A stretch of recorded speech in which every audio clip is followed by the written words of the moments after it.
Hey, what's up? This is Kevin from Kevin's Barbecue Joints, and this one's awesome. This one's a great guy, Cooper Abercrombie. He's from BAR-A-BBQ in Montgomery, Texas. Right now, he does pop-ups on Saturdays, but very, very soon they are opening their brick and mortar. So tentatively, they'll be open Tuesday through Saturday. But you're gonna love this. You're gonna love his background, his story, how he grew his business. It's a very smart one. It's different than a lot of other people. You get to learn about his passion for sausage and sausage making and connecting to a bunch of people in the sausage making world for craft sausage. And then here in his menu is his unique twist on Central Texas style barbecue. His food just looks phenomenal. And he's just a great guy. He's got pits from Backline as well as Mule Skinner. It's a really cool story. I'm really excited for his future, and I'm glad to kind of capture this little moment prior to him opening and really expanding in the world. So I can't thank Cooper enough for sharing his story, sharing his time. I know you guys are going to enjoy this. Stay safe and visit your local barbecue joint. Your sausage looks amazing. You're friends with Tyler, right? I haven't got to meet him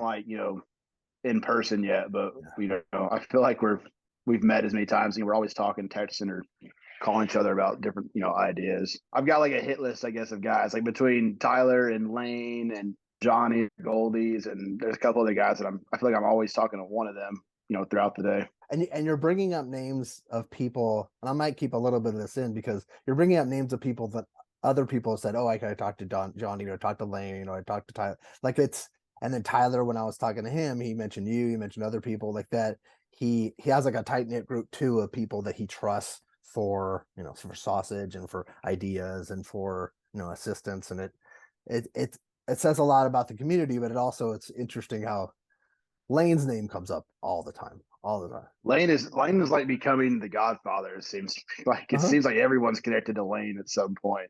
Yeah, But I yeah. mean, it's just a testament to how good of a guy. I mean, Lane's super open, has no secrets, and he's as long as you're not a mean person, Lane's going to help you out with whatever you got. I mean, and that's 95% of the barbecue community. If you're I a agree. good person, they're going to help you out. There's not really any secrets. Yeah, definitely. And it seems like because I just posted with Haley, who is one third of Barb's BQ, and then so I wrote him last night because we were chatting about something, and then I had just talked to a guy, Zane. He works with Goldies, and he's opening up a Yeah. Pakistani. And so it's just, and he's just like, he's like, oh, you should talk to this person. I'm like, yeah, I just contacted. So it's so funny, No, like, that sausage Zane's been putting out looks incredible. So so I'm excited to see what he does. definitely. His concept is great because you're not most of us are not familiar with Pakistani flavors and spices and food because that's just not something that I'm in Los Angeles, and I couldn't even tell you where a Pakistani restaurant was. Like, he mentions a lot of things I wasn't familiar with. It's awesome. I think that's so great about barbecue because of what it's doing, and people are bringing their background, and definitely. So what's your background? Where were you born? So I'm actually born and raised in Montgomery, Texas, which is about an hour ish, depending on how fast you drive in traffic, northwest of Houston. Okay. My dad he's a high school football coach. He's been a coach for 33 years now in the state of Texas. I think my granddad did 50 years between Oklahoma and Texas at the high school level. Wow. So I'm the son and grandson of high school football coaches, and born and raised here in Montgomery. And then my dad took a job in kind of closer to Houston when I got to high school. We moved over to the closer to the Houston area, and then went to college, and I played football at Texas A&M Commerce, a small little school out in East Texas. And I met my wife through my college quarterback married her older sister, so we became brother-in-laws. We were teammates, and we became brother-in-laws later down the road. I met my wife at their wedding. She was the maid of honor, and I was the one of the groomsmen, or That whatever is you so call it. cool. That's awesome. That's a cool thing. And you guys are all still like close, obviously. Yeah, no, we still all, me and my buddy still chat. I guess brother-in-law now, but yeah, we still chat all the time. So no, we're, and all of our family lives in Texas, so we get together 4 or 5 times a year. Everybody. So it's a good time. What did you play? I was a center and a deep snapper. Yeah, I'm not a very big guy. I mean, I'm right about 5'11", and college football. I learned really quickly the NFL was not in my future with my physical limitations. After my junior year, I quit, got into staining fences and decks, believe it or not, Hmm. kind of in the Dallas area. Went from that to I became a manufacturer's rep for one of the stain lines that I was using a lot.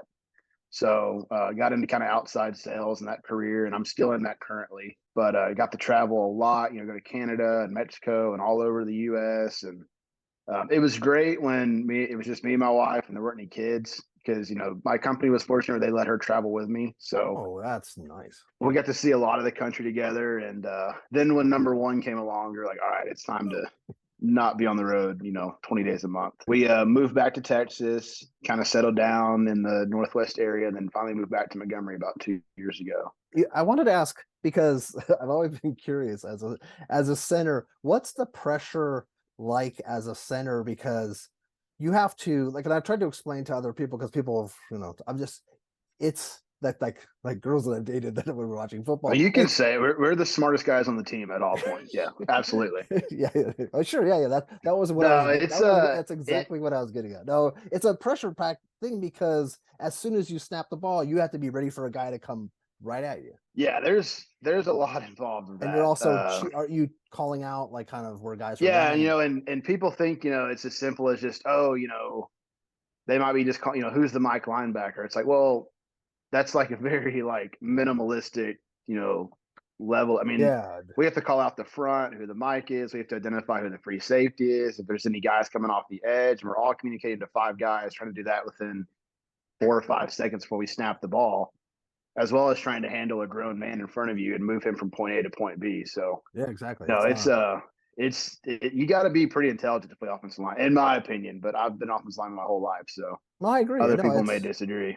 I just think it's something that people don't talk about much, and they just assume like the guy's snapping it and then he's ready to go. But it's there's a lot of things that are going through your mind, and it's not something like it's not just like routine. It's something No, I mean we, in college, we had to sit in the same meetings that the quarterbacks did. We had to know what everybody, all other 10 positions were doing every single play because we had to understand the concept and kind of what we were trying to, so if the defense did something during the middle of the series, I could identify as, hey, this is what they're trying to do.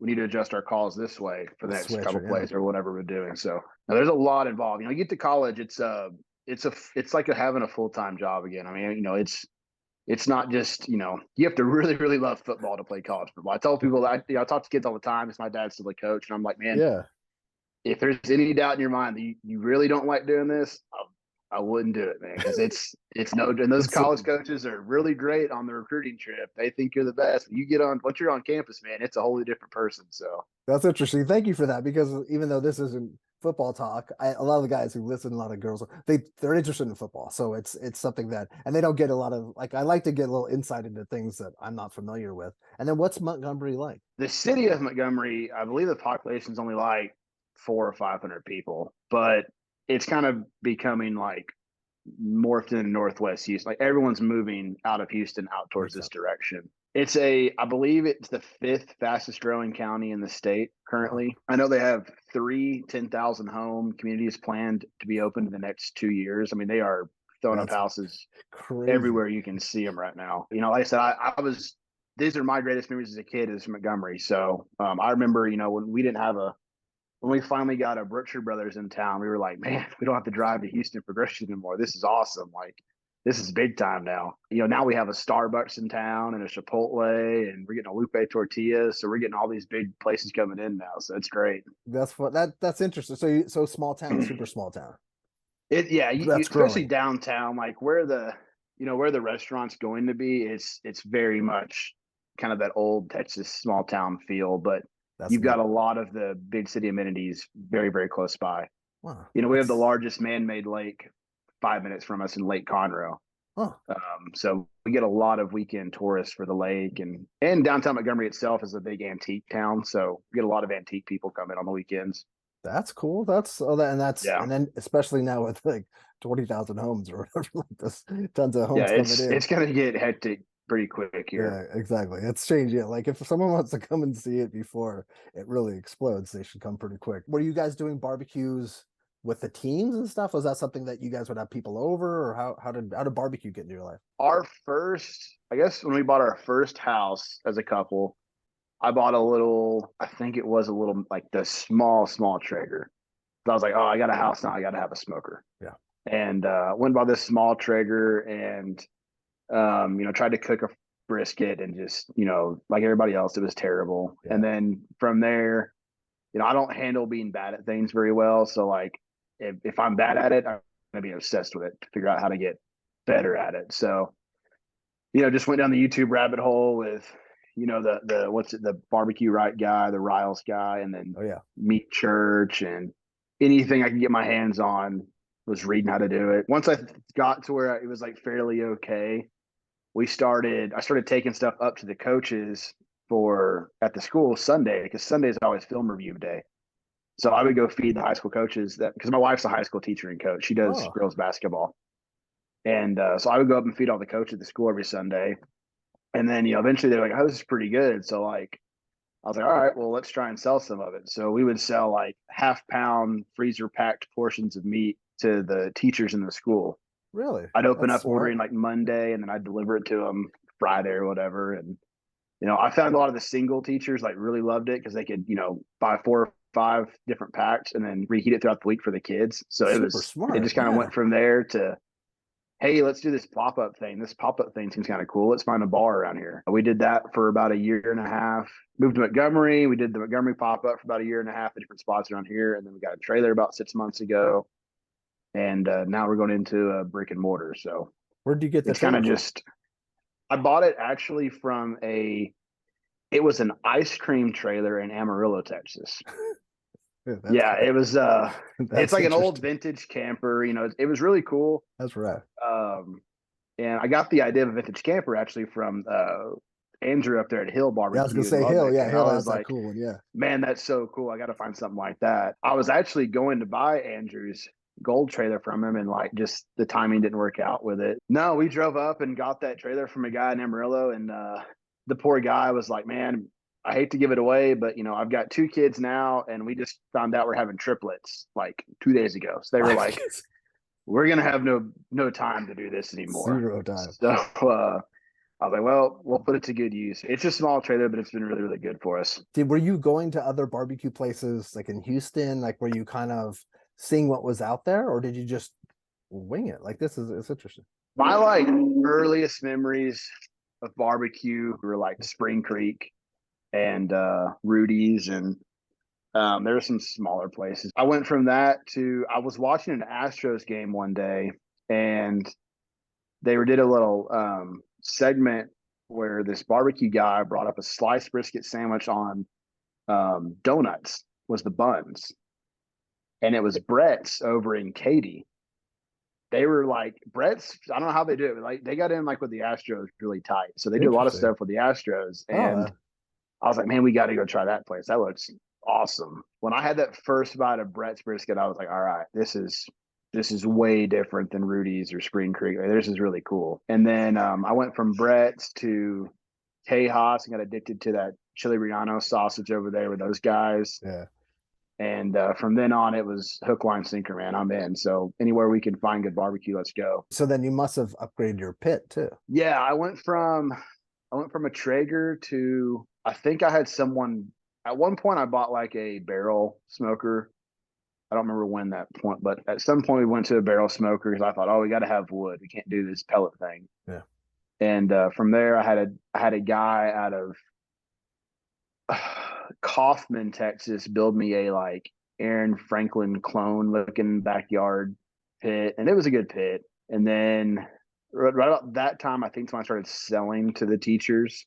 So it got to the point where we were selling so much we needed to upgrade. So I went to like I had someone at a Tyler build me this like junker of a pit on a trailer that was bigger, and that was about the only thing positive of it is it was more capacity, but it was not the best design or build. From that, and then I got hooked up with Ryan at Backline.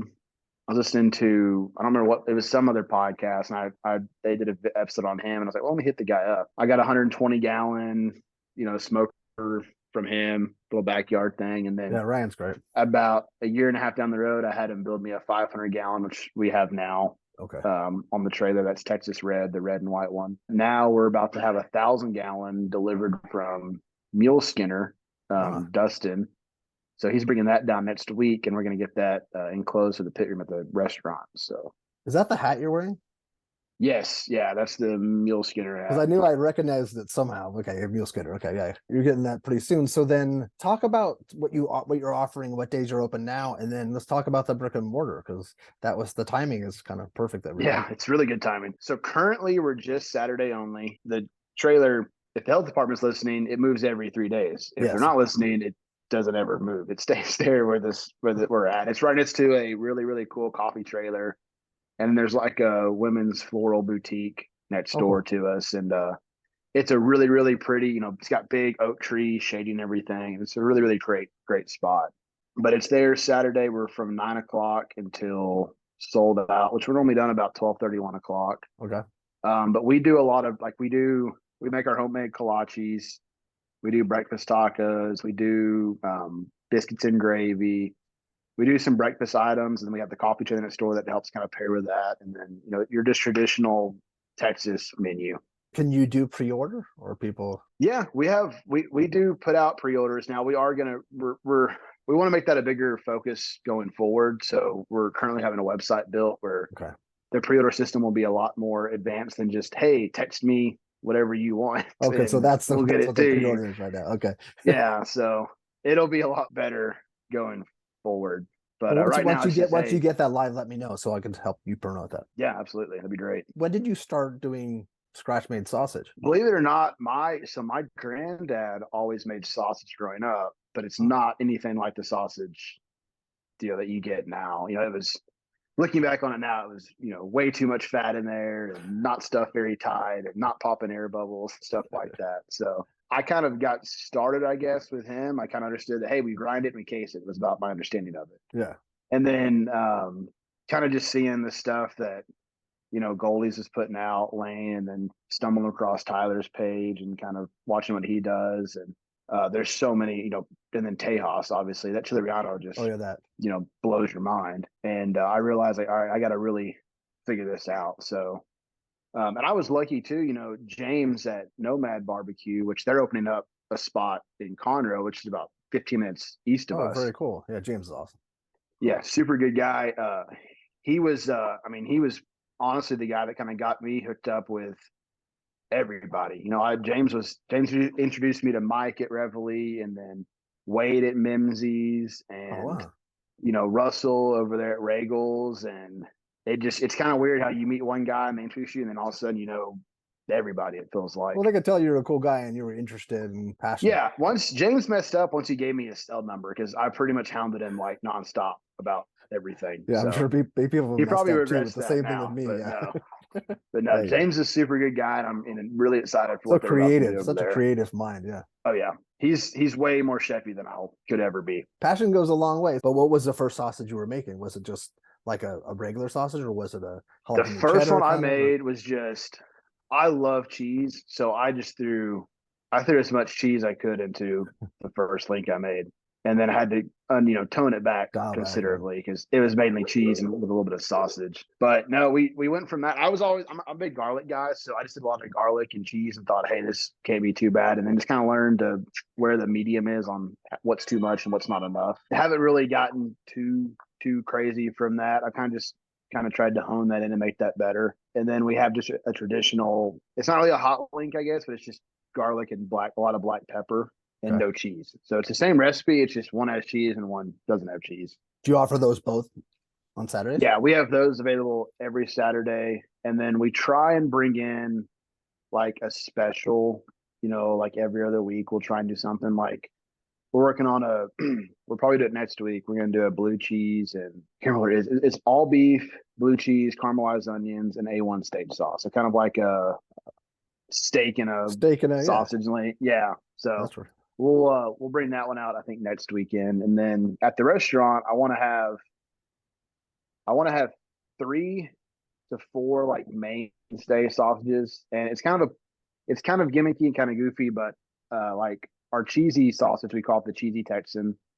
And then our beefy sausage, we just call that the beefy Texan. But I want to have a West Texan, which is hat spring chilies, working on that one. And then I want to have a South Texan, which we're going to do a Spanish rice boudin for that with barbacoa. Nice. So we'll have 4 mainstays. And then I want to do like a monthly special or bi-weekly special, or we'll do something kind of cool and creative. That's not corny. That's fun. That's cool. I like that. It's the same kind of name that you're utilizing, but it's cool. I think that's, and at least it puts something in the back of their mind, like, okay, that's the reasoning for why you're doing that. So what's the deal? Like, how did you find your place? How far off is it? And what kind of days of the week? Because, are you gonna still kind We of try got to really do both lucky. jobs? Like, we were not looking for a restaurant when it happened. A gentleman in town approached us, and I know him just from growing up around here.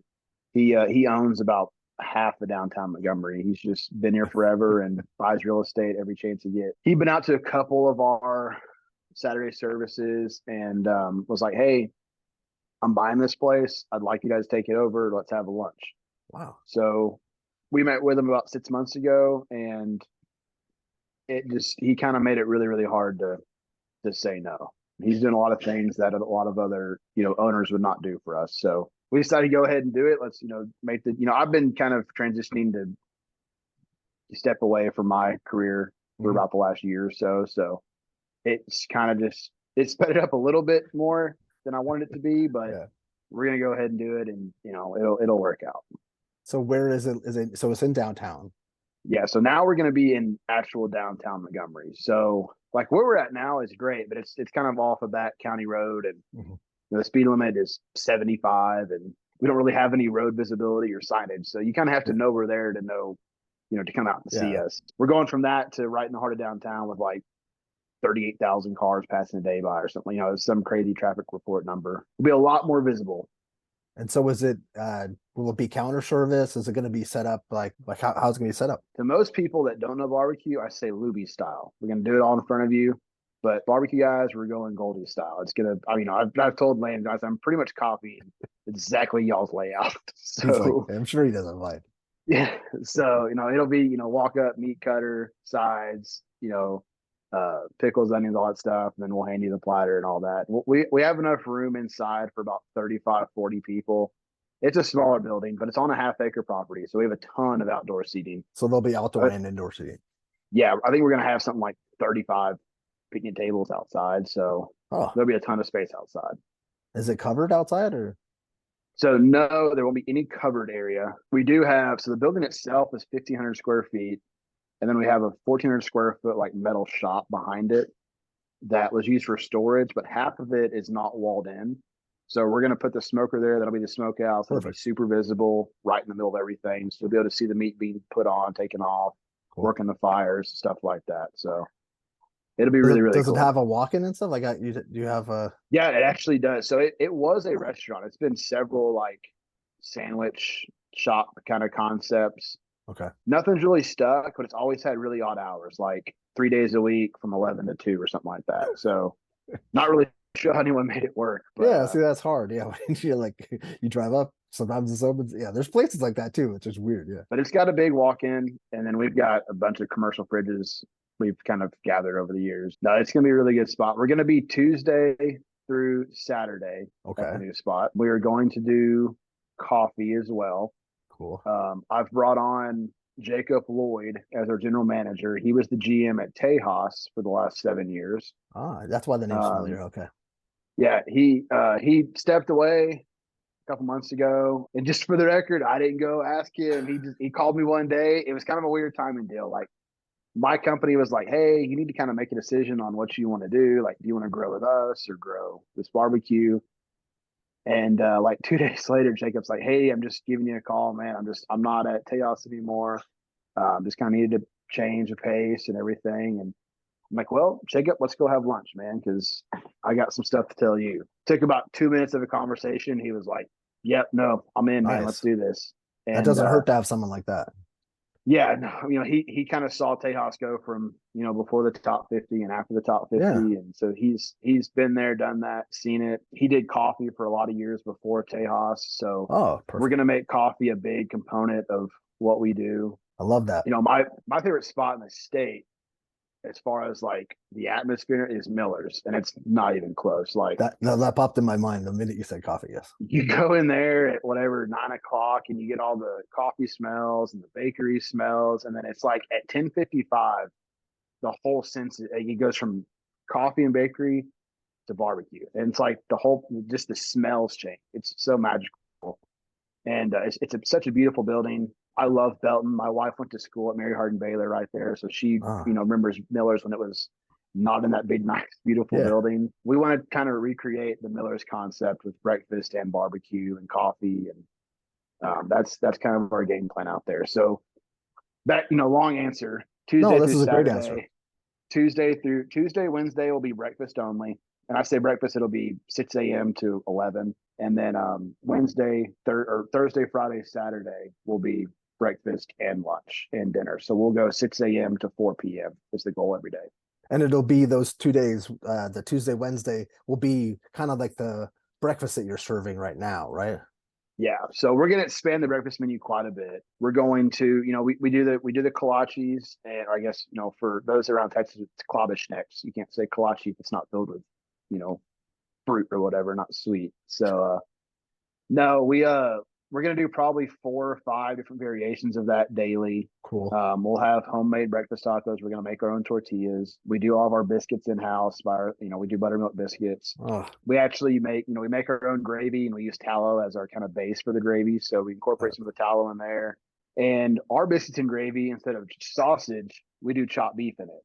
oh, So it's a big biscuit, chopped beef, and then covered in gravy. So it's a really, really oh, kind of that's so good. hearty, breakfast Yeah, meal. stick to your So ribs. Yeah, that sounds so good. yeah. So we're gonna keep the trailer out there. The trailer will open at 6 every morning for like grab and go, because there's 2 high schools half a mile down the road from where the Smart. location is.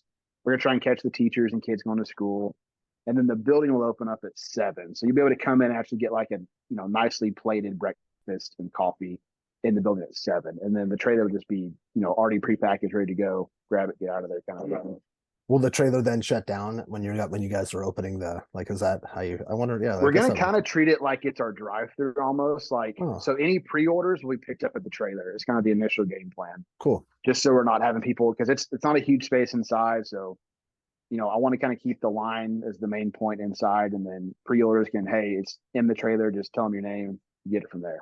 Wow, this is exciting. How are you feeling? Scared out of my mind, but Yeah, super excited.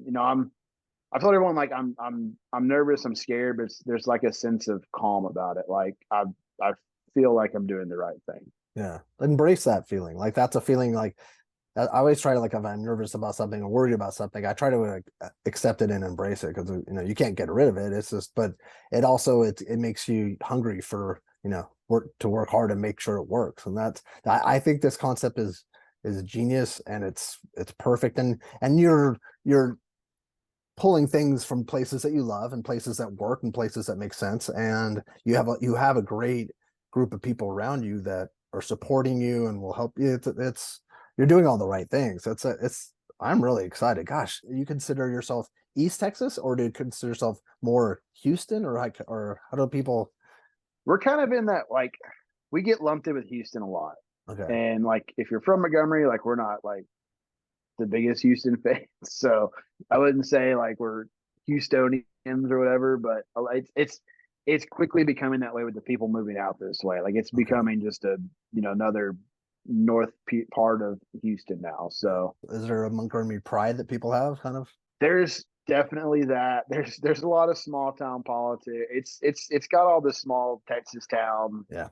character and stuff that comes, some of the not so great stuff and some of the good stuff that comes along with that. It's just With part it. of the Yeah. game. So I'm fortunate, though. My dad's been a high school coach in this area for 20 years. So he's raised half the people that are 35 That's and true. under in Yeah. this Yeah. town. You So, shaped him. Yeah. Yeah. Definitely. we can't go anywhere in town with him without him having to get stopped by someone that, he coached or taught or something. So he'll be there a lot. He's still going to teach and coach and everything. And to answer, I'm stepping away. I'll be doing this full time Yeah. when we get into the restaurant. But no, my dad helps every Saturday with us currently, and Oh, that's great. he does our sides, and he kind of hands everything to people at the window, and it's Oh, great cool. because everyone knows him and they recognize him, and he's a really good conversationist. That's so great. So how far off do you think you are from opening? Not not far off at all. So actually, we're moving the trailer to the site not this Sunday but next Sunday, Wow. and we're gonna go 3 days a week in the trailer while they're finishing the inside of the building, which we've been told will only take about 2.5, 3 weeks. So we're kind of thinking late February, Okay. early first half March in the building. Wow. This is perfect. This is good. I'm glad we're getting this out too sooner, so that way people can know about it. And that's so. What's the best way? Like, are you close to? I'm trying to my mind. How like what are you close to? Also, like if are you close to Crockett? Like, So if you know if people know where Tejas is in Tomball, mhm. we are 20 minutes from Tejas. Perfect. We are 30 ish, 30, 40 minutes kind of northwest of Corkscrew over there in Spring. Spring. Okay. We're about 30, 35 minutes southeast of Truth, the Brenham location. Okay. So, and that helps us out too. Being open earlier on Saturdays, we're kind of that perfect little, hey, you can hit us first and then go hit Tejas or Corkscrew or go out to Brenham and hit Truth or whatever you want to do on your little barbecue trail. We're not far off of old 290, so people can hit us and hit 290 and get to Austin. I'm 2 hours from Austin from where we're Okay. at here. 2 hours from Austin. That's nothing. No, we're not. It's not bad at all. 2 hours from Austin, 3.5 ish from the Dallas area. Okay. So no, we're in a really good spot. And I'll put a map too. I'll screenshot a map so people can know where you guys are located, because it's not as familiar a town as most people. So as most people would know. So that's awesome. And so how did you get the name too? So BAR-A is my brother raises cattle down in Alvin, Texas, and it's BAR-A show cattle is his business down there. So we just kind of took, didn't even ask. I just said, hey, I'm still in this, so it's gonna be BAR-A. So fortunately he was cool with it. So do people just call I you think guys he's gonna end up BAR-A, coming on board with us at some point. So I'm kind of cool. kind of getting him to come on, and I'm trying. So we'll see. Or do people call you BAR-A or BAR-A-BBQ? I have heard every different variant. It's said just like it's spelled BAR-A-BBQ, but I get Bada. They'll put like a Spanish flair on it, Bada, or you hear every different thing. Yeah.